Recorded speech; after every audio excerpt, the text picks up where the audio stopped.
The clock on Mia Johnson's dashboard read 11:37 p.m. as she drove through the quiet streets toward home. The day had been impossibly long. As the state's chief prosecutor, she'd spent hours reviewing case files, preparing for an upcoming trial that would likely make headlines. Her eyes burned from staring at documents all day, and all she wanted now was to kick off her shoes and fall into bed. Maya had chosen to drive her old Honda Civic rather than the government-issued car she was entitled to. She preferred to blend in, to separate her work life from her personal one whenever possible. In her line of work, staying under the radar outside the office was sometimes the only peace she could find. The streets were nearly empty this late on a Tuesday night. Streetlights cast long yellow pools on the pavement as Mia carefully maintained the speed limit. She'd been raised to be extra careful when driving. Her parents had drilled into her the reality that as a black woman, even minor traffic violations could lead to trouble. In her rearview mirror, headlights appeared and seemed to follow her for several blocks. Maya felt the familiar knot form in her stomach, the one that always appeared when police cars showed up nearby. Even as chief prosecutor, that feeling had never gone away. She checked her speedometer again, exactly 30 miles per hour in a 30 zone. The police cruiser's lights suddenly flashed blue and red, reflecting off all her mirrors at once. Maya sighed and carefully pulled to the curb, positioning her car properly, turning off the engine. She placed her hands at 10 and 2 on the steering wheel, visible through the windshield. "Just stay calm," she whispered to herself. "Probably just a taillight or something." 2 officers approached, one on each side of her car. The taller one, whose nameplate read Matthews, shined his flashlight directly into her face through the driver's side window. The beam was unnecessarily bright, making Maya squint and turn slightly away. "License and registration," Officer Matthews demanded without greeting or explanation. His tone was harsh, almost eager. "Good evening, officer," Maya replied evenly. "May I ask why I've been stopped?" The second officer, Collins, was now peering in through the passenger window, his flashlight beam sweeping across the empty seats and floor of her car. "Taillights out," Matthews said, though Mia knew with certainty she'd checked all her lights just 2 days ago during routine maintenance. "I need to reach for my purse to get my license," Maya said clearly. "It's on the passenger seat beside me." As she slowly moved her right hand from the steering wheel, Officer Collins suddenly rapped on the passenger window. "Keep your hands where we can see them," he barked. Maya froze. "Officer, you've asked for my license. I need to reach for my purse to provide it." Matthew's face hardened. "Just move real slow then." With deliberate care, Mia reached for her small leather purse. She could feel her heart pounding against her ribs, the familiar rush of adrenaline making her fingers slightly numb as she retrieved her wallet. "I'm getting my license now," she narrated calmly, pulling out her driver's license and handing it to Officer Matthews. "My registration is in the glove compartment. May I get that for you as well?" Matthews studied her license, his expression changing slightly as he read her name. But if he recognized it, he gave no indication. "Step out of the vehicle, ma'am," he said suddenly. "May I ask why that's necessary?" Mia kept her voice level, professional, the same voice she used in courtrooms when questioning difficult witnesses. "Step out of the vehicle now," Matthews repeated, his hand moving to rest on his holstered weapon. Through the passenger window, Mia could see Officer Collins speaking into his radio, his eyes never leaving her. Maya knew her rights, knew exactly what protocols these officers should be following. She also knew that right now, in this moment, she was not being seen as the chief prosecutor. She was simply a black woman in a car at night, and these officers had already decided something about her. With a deep breath, she reached for the door handle, trying to keep the tremor out of her hand. As she stepped out onto the pavement, the night air cool against her face, Mia understood that what happened next would change many lives, including her own. The cool night air hit Mia's face as she stepped out of her car. The parking lot was empty except for her Honda and the police cruiser, its lights still flashing, painting everything in alternating blue and red. Officer Matthews stood too close, invading her personal space in that way cops sometimes do to make people nervous. It was working. "Turn around and face your vehicle," Matthews ordered, his voice sharp. "Officer, I'd like to understand what's happening here," Maya said, keeping her tone calm and professional despite the hammering of her heart. A taillight violation doesn't typically require. I said turn around. His voice rose. Hands on the roof of the car. Mia complied, placing her palms flat on the cool metal of her car roof. She could feel Officer Collins moving behind her, his footsteps on the pavement. The whole situation was spiraling in a way that made no sense. A simple traffic stop shouldn't be going this way. I'm a lawyer, she said quietly. I'm just trying to understand the procedure you're following here. Officer Matthews snorted. Sure you are, and I'm the Attorney General. Spread your feet, Collins ordered, kicking at her ankle to widen her stance. Maya winced, but did as instructed. In her years as a prosecutor, she'd reviewed countless police misconduct cases. She'd listened to victims describe situations exactly like this one. Now she was living it, and despite all her knowledge of the law, she felt powerless. I'm going to reach into my jacket pocket, she said clearly. I have my bar card and my state ID that shows I'm the chief. Do not move, Matthews shouted so loudly that Mia flinched. Keep your hands where they are. Officer Collins began patting her down, his movements rough and unnecessarily thorough. Maya stared straight ahead, focusing on breathing evenly, fighting the humiliation that threatened to overwhelm her. What's this? Collins asked, pulling Mia's work phone from her jacket pocket. That's my state-issued phone. If you unlock it, you'll see my credentials. Matthews took the phone, turning it over in his hands. Password? 4-37-1, Maya replied. As Matthews fumbled with the phone, a car drove slowly past the scene. Maya noticed an older woman inside, staring with concerned eyes. A witness, Mia thought. Remember her face. Nothing here but some texts and emails, Matthews said, dropping the phone carelessly into the evidence bag Collins held open.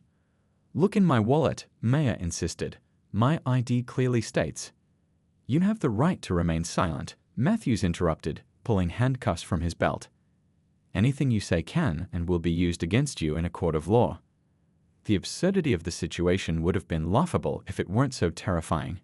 How many times had Mia heard those rights read in courtrooms? How many police officers had she worked alongside, trusting them to bring her cases built on solid, ethical police work? This is a mistake, she said, her voice finally betraying a tremor. I'm the chief prosecutor for this state. You can verify this with a simple phone call. Collins laughed, a short, dismissive sound. Lady, do you know how many people claim to be somebody important? Last week we arrested a guy who swore he was the mayor's cousin. The cold metal of the handcuffs bit into Mia's wrists as Matthews secured them too tightly. She winced but said nothing. Years of courtroom training had taught her when arguing was futile. What am I being arrested for? She asked instead, clinging to procedure like a lifeline. Resisting an officer, disorderly conduct, and we'll see what else once we search your vehicle, Matthews answered, seeming almost pleased. I do not consent to a search of my vehicle, Maya stated firmly. You have no probable cause. Officer Collins was already opening her car door. Got some papers here with court letterhead, he called out, probably stolen. Those are my case files, Maya said, watching helplessly as he roughly gathered the confidential documents she'd been reviewing earlier. They contained sensitive information about ongoing prosecutions. As Matthews began leading her toward the police cruiser, Maya caught a glimpse of another car slowing down. The driver, a young man, had his phone held up, clearly recording the scene. Maya felt a small flicker of hope. Documentation was power. Please be careful with those files, she said as Collins dumped her work into an evidence bag with casual disregard. There are victim statements in there. Neither officer responded as Matthews pushed her head down and guided her into the back seat of the cruiser. The door slammed shut, and Maya found herself alone, her hands painfully restricted behind her back. Through the window, she could see the officers laughing about something as they continued searching her car. 15 years of working in criminal justice, of building a reputation for fairness and integrity, and now she was just another black woman in handcuffs. The cruiser's interior smelled of sweat and cleaning chemicals. Maya closed her eyes briefly, gathering her strength. This wasn't over. When morning came, these officers would understand exactly who they had arrested and what that meant for their careers. The ride to the police station took only 12 minutes, but to Mia it felt like hours. The handcuffs dug into her wrists, and every bump in the road sent a jolt of pain up her arms. She tried to steady her breathing, to think like the prosecutor she was rather than the frightened woman she felt like. Officer Matthews drove while Collins sat in the passenger seat. They chatted casually about a baseball game, completely ignoring her presence as if she were just another package for delivery. Through the mesh divider, Mia could see the back of Matthew's head, his short cropped hair and thick neck. How many others had sat where she was sitting now? How many had been treated this way for no reason at all? "You're making a serious mistake," Maya said finally, her voice steadier than she felt. "I work directly with the district attorney and the police commissioner. This stop was unwarranted, and my arrest is completely unjustified." Collins turned around, his face half-lit by the dashboard lights. "Lady," said it for the judge, "I've heard every story in the book." "It's not a story," Maya insisted. "My ID was in my wallet. If you had simply check it." "Should have thought about that before you started giving us attitude," Matthews interrupted, his eyes meeting hers briefly in the rearview mirror. Something in his gaze made Maya fall silent. There was a coldness there, a dismissal that told her words were useless. The police station came into view, a squat brick building with harsh fluorescent lighting spilling from its windows. Maya had visited this precinct dozens of times to prepare officers for testimony or discuss ongoing cases. She had walked through the front doors as a respected professional. Tonight, she would enter through the back, in handcuffs. As they pulled into the station's parking area, Maya noticed several patrol cars and an ambulance with its lights flashing. A busy night. Perhaps that was good, more witnesses, more officers who might recognize her. Matthews parked and came around to open her door. "Out," he ordered, gripping her arm roughly as she struggled to exit the car with her hands still cuffed behind her. The night air had grown colder, and Maya shivered in her light blazer as they led her toward the rear entrance. Her heels clicked on the pavement, the familiar sound somehow grounding her in this surreal situation. "Watch your step," Collins said, not out of courtesy but as a warning as they approached a small set of concrete stairs. Inside, the station buzzed with activity. A young man in handcuffs sat on a bench, blood trickling from a cut above his eye. Two uniformed officers stood near a coffee machine, laughing about something. A dispatcher's voice crackled over a radio, calling out codes and addresses. Maya scanned the room quickly, looking for a familiar face, anyone who might recognize her. Her eyes landed on Officer Rodriguez, a veteran cop she had worked with on several major cases last year. He was at the far end of the room, filling out paperwork. Mia opened her mouth to call to him, but Matthews suddenly jerked her toward the booking desk. "Got one for processing," Matthews announced to the booking sergeant, a heavy-set man with thinning gray hair who didn't bother looking up from his computer. "Charges?" the sergeant asked, fingers hovering over his keyboard. "Resisting an officer, disorderly conduct, and interfering with a police investigation," Collins replied, embellishing the already false charges. The sergeant finally looked up, his bored expression shifting to confusion as he saw Mia. He squinted, recognition dawning slowly on his face. "Name of the arrestee?" he asked, his voice slightly different now. Before either officer could answer, Mia spoke clearly. "Mia Johnson, Chief Prosecutor for the state. Badge number 44,872. The sergeant's eyes widened. His gaze moved from Mia to the two officers, then back to Mia again. "Is this some kind of joke?" he asked finally. "No jokes, Sarge," Matthews said, but his voice had lost some of its confidence. "She was giving us lip during a routine traffic stop, refused to comply with basic commands." The sergeant stood up slowly. "Uncuff her. Now." "But Sarge, she was." "I said now." The sergeant's voice echoed through the station, causing heads to turn. "That's Chief Prosecutor Johnson, you idiots." Officer Rodriguez looked up from his paperwork, his face registering shock as he spotted Mia. He hurried over, genuine concern in his eyes. "Madam Prosecutor, what's going on here?" Matthews reluctantly produced a key and removed the handcuffs. Maya rubbed her wrists, red and raw from the tight metal. "These officers pulled me over claiming a taillight was out," she explained, her professional demeanor returning now that she was on familiar ground. When I identified myself as an attorney and asked questions about their procedures, they escalated the situation, conducted an illegal search of my vehicle, and arrested me without cause. The station had gone quiet. All eyes were on the scene unfolding at the booking desk. Collins and Matthews stood awkwardly, the reality of their situation beginning to sink in. "I want my personal belongings returned immediately," Mia continued, addressing the sergeant directly, "including my case files, which contain confidential information about ongoing prosecutions."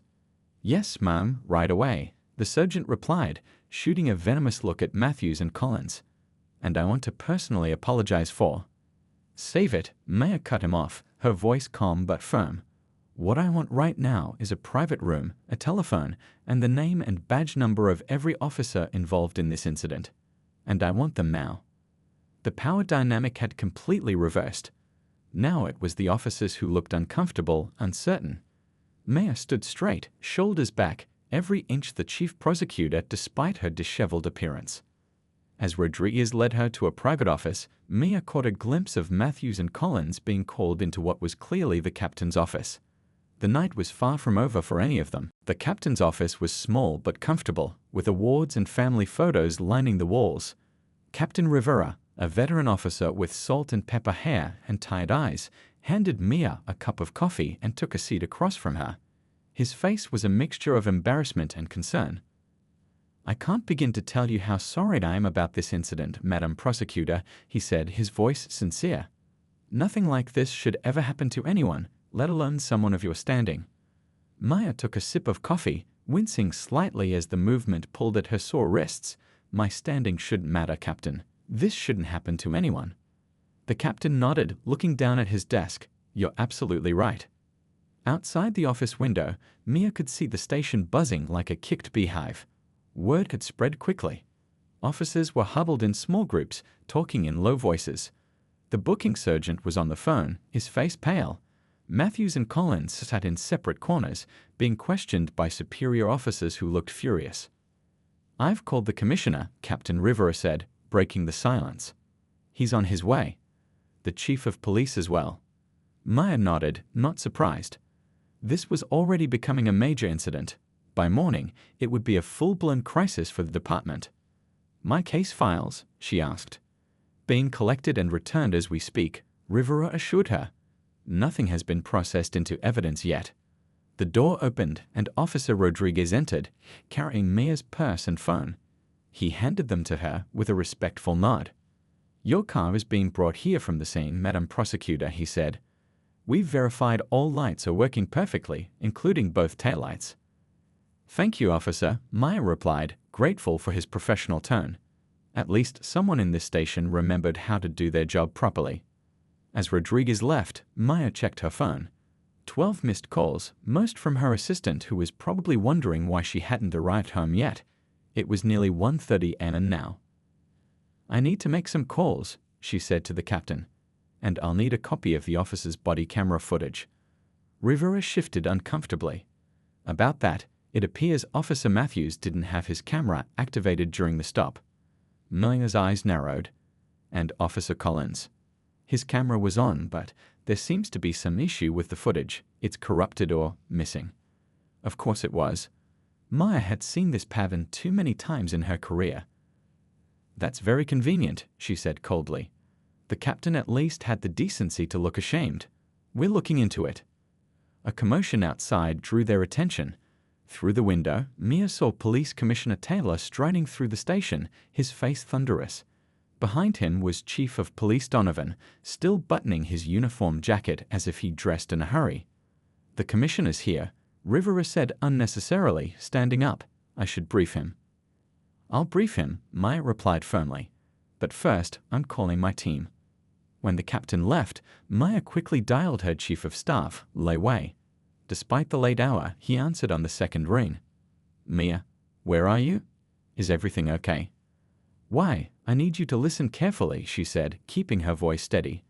"I've just been wrongfully arrested by 2 officers from the 8th Precinct. I'm fine, but I need you to get our team together immediately." She could hear Wei sitting up, instantly alert. "What do you need?" "Contact Judge Martinez."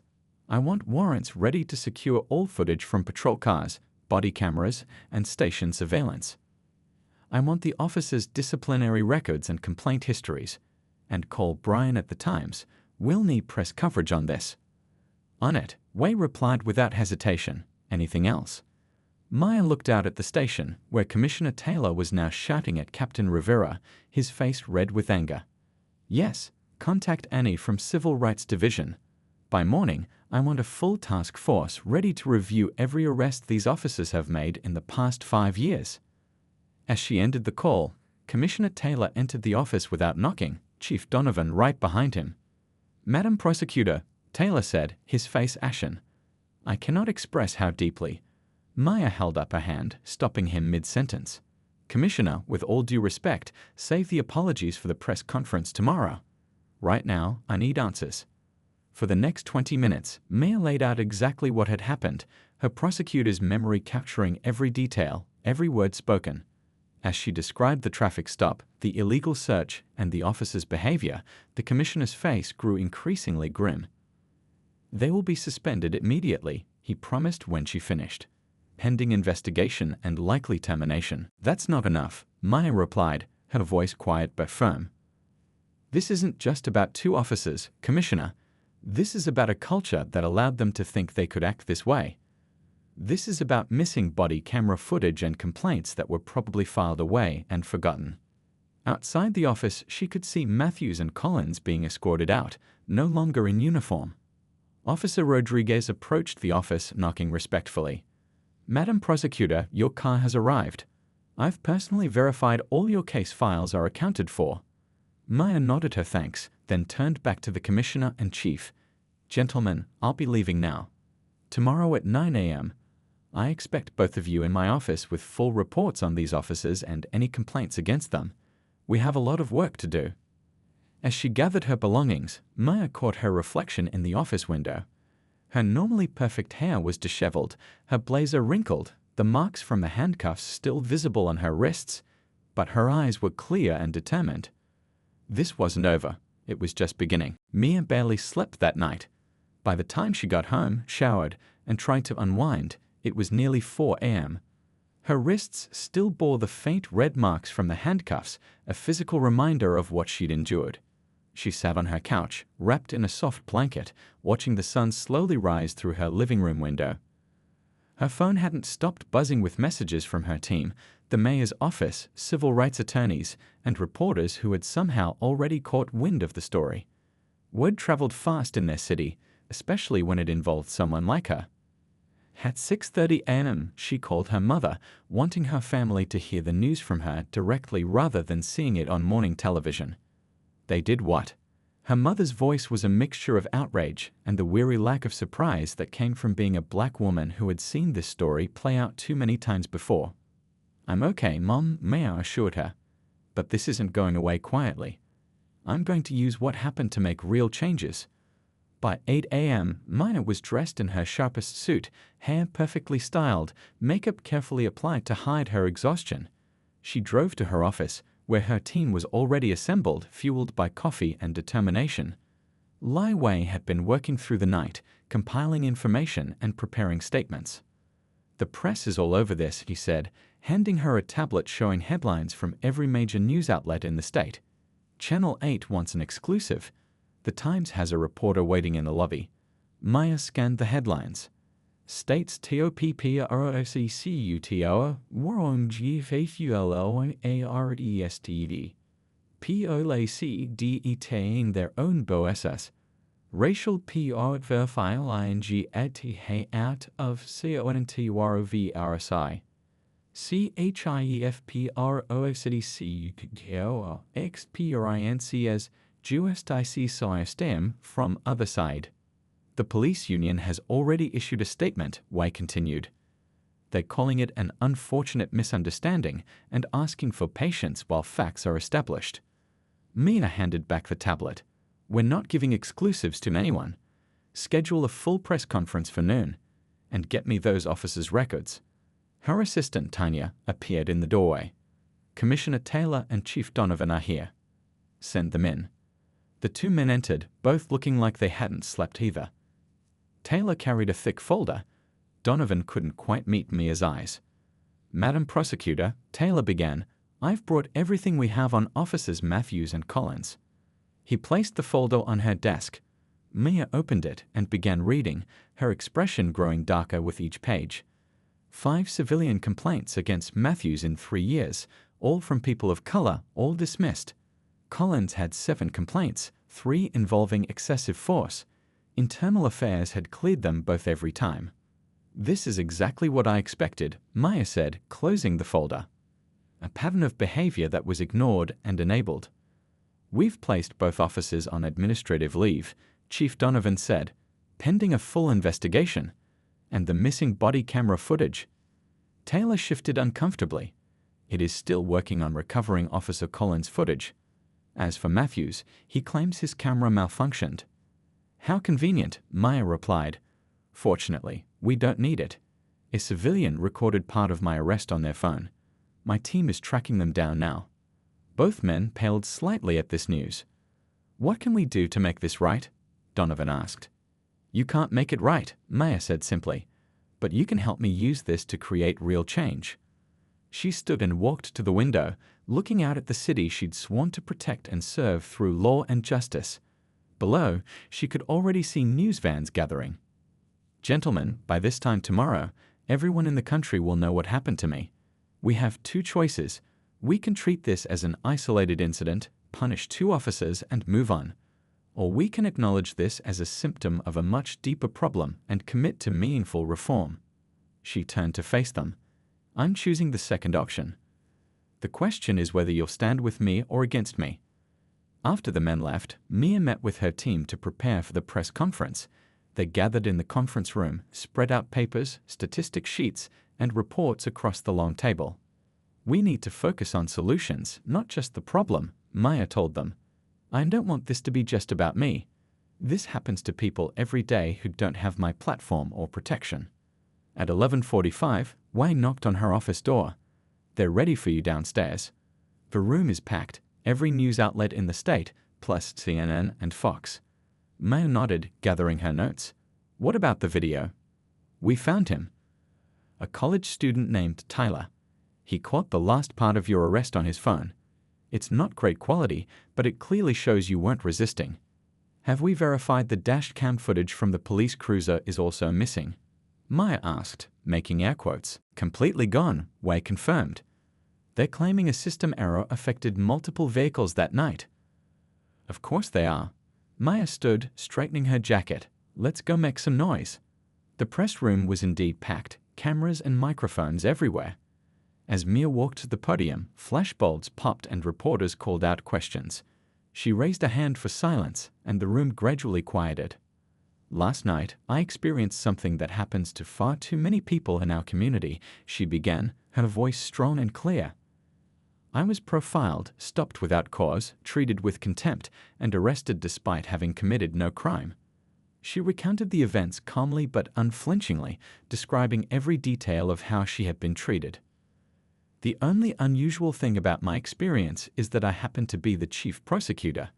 For thousands of others, this kind of treatment comes without the benefit of recognition, without the power of my office behind them, and without the media attention we're seeing today." She paused, letting her words sink in.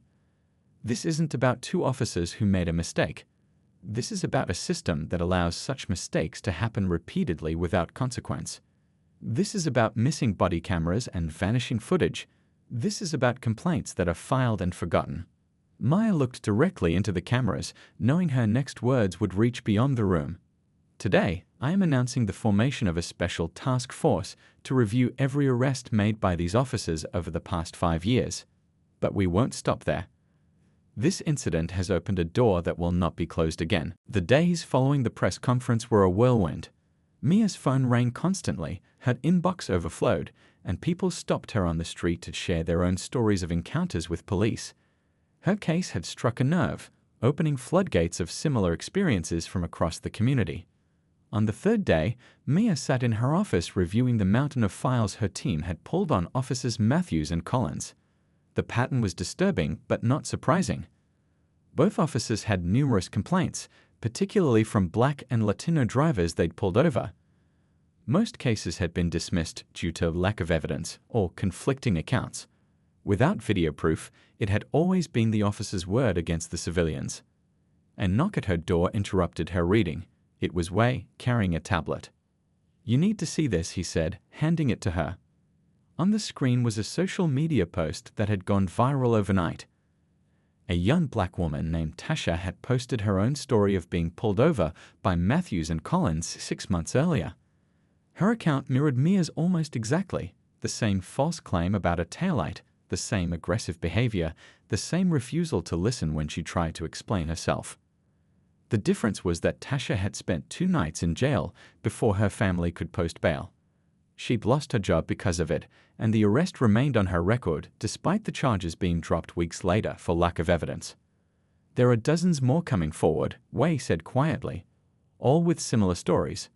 Mia handed back the tablet, her resolve strengthening. "Find them all.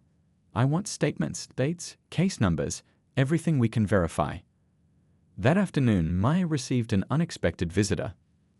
Tasha herself had come to the prosecutor's office, nervous but determined, clutching a folder of paperwork related to her case. "I never thought anyone would believe me," she said as they sat in Mia's office. "When I saw your story on the news, I cried, because someone important finally went through what so many of us have been saying for years." Mona reached across the desk and squeezed the young woman's hand. "I believe you. And I'm going to make sure everyone else does too."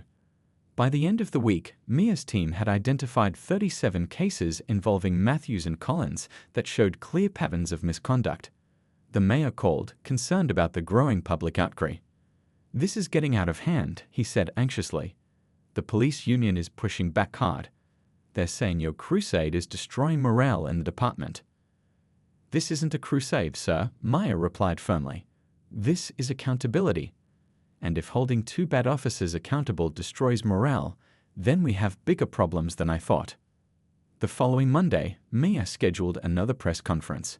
This time she wasn't alone. Standing behind her were 24 people, men and women of different races and backgrounds, all with one thing in common.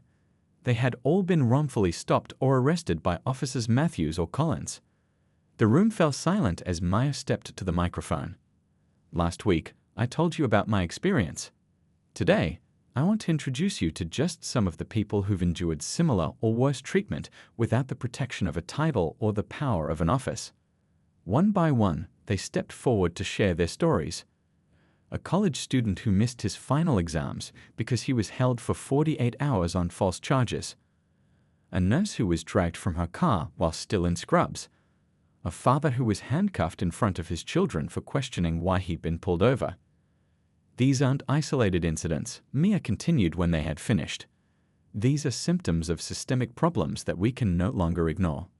She unveiled her comprehensive reform plan: mandatory body cameras that couldn't be turned off during stops, civilian oversight boards with real power, transparent disciplinary records, and better training focused on de-escalation and recognizing implicit bias. That evening, as Mia was preparing to leave her office, Wei brought in one more visitor. Officer Rodriguez, the veteran cop who had recognized her at the station on the night of her arrest. "I've been on the force for 22 years, Rodriguez said, sitting across from her desk. "I've worked with hundreds of officers, most of them good people trying to do right. But I've also seen the other kind.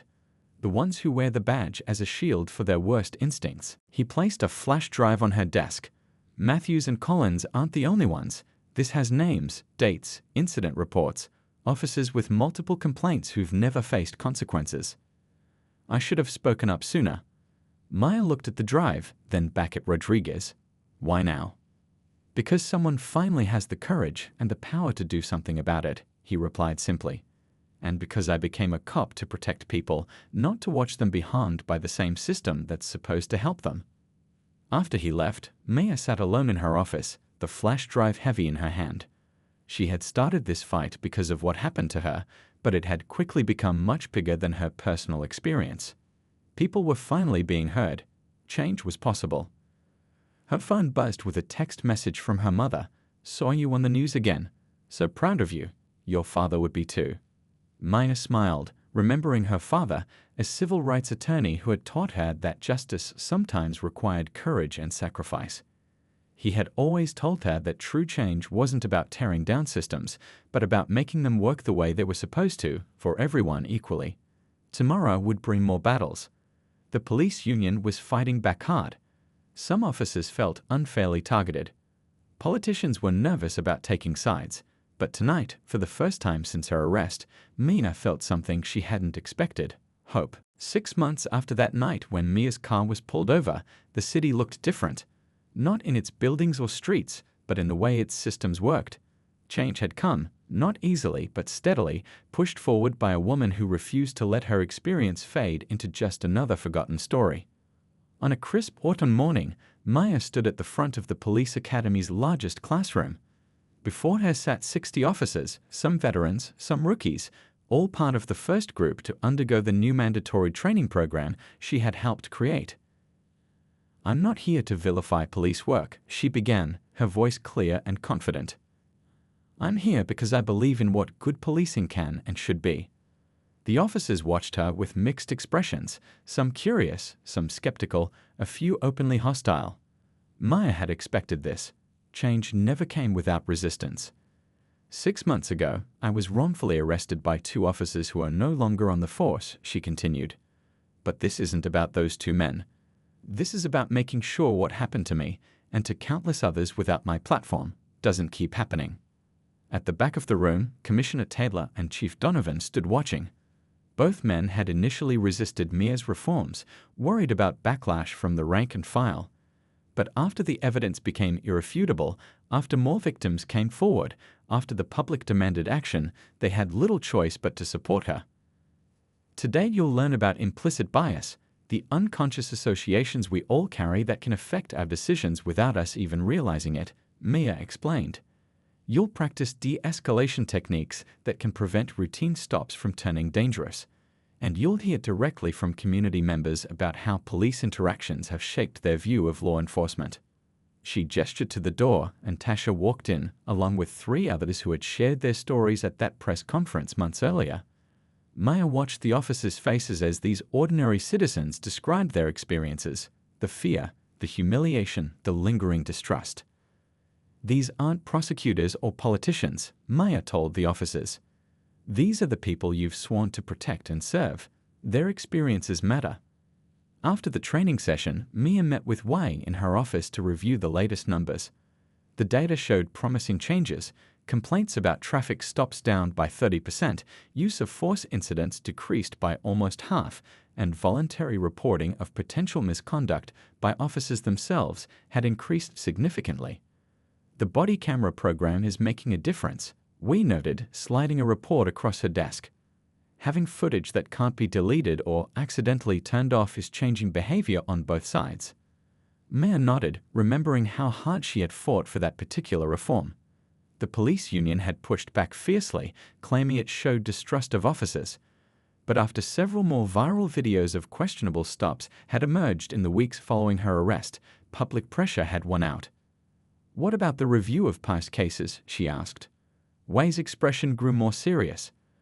"We've identified 43 convictions that need to be overturned based on misconduct by Matthews, Collins, and 3 other officers identified in Rodriguez's files. The court has approved emergency hearings for all of them."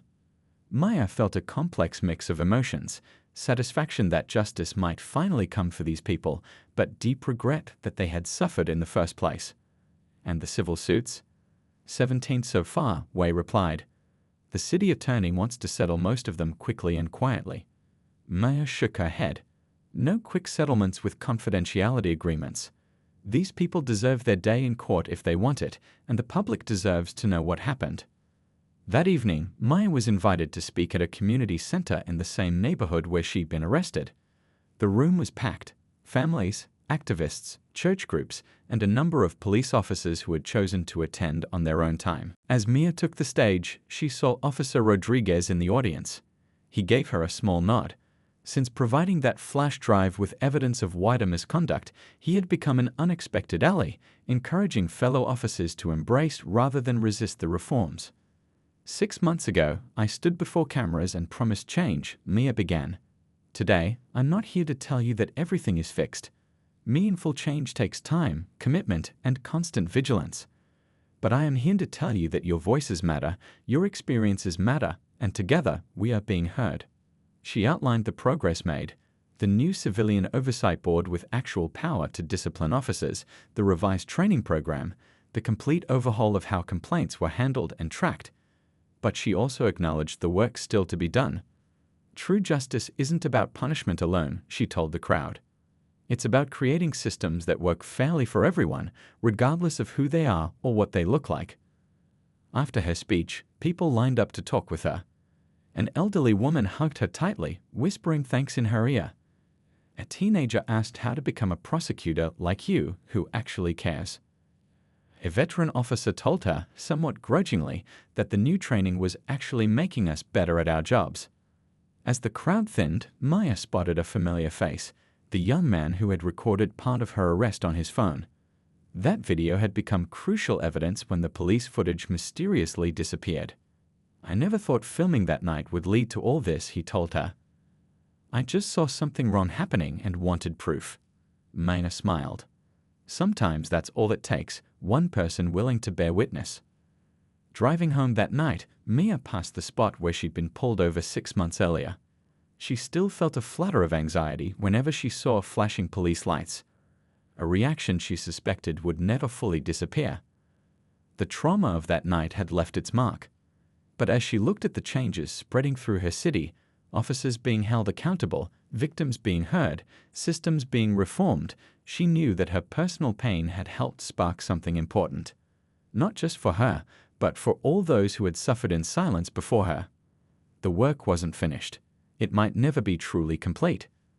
But for the first time in a long time, the arc of justice in her city was bending in the right direction.